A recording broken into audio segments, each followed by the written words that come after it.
watermelon, and you wanted to pick the watermelon that is yellow, but not only yellow but dark yellow.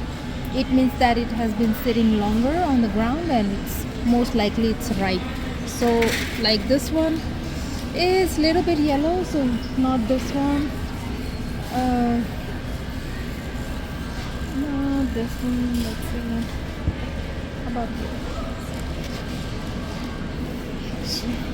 Oh yeah, so this is very dark yellow, so we're gonna pick this one.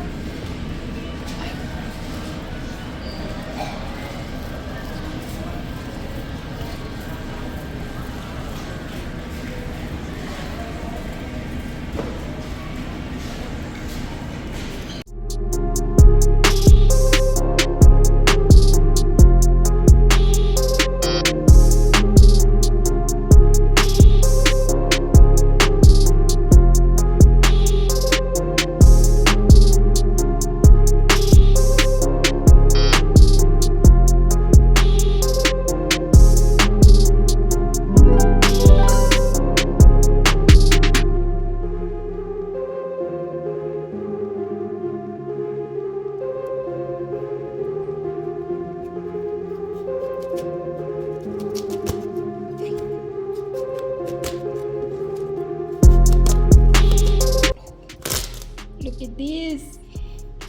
Wow, we picked the right one. Look how red it is. Let's check how sweet it is.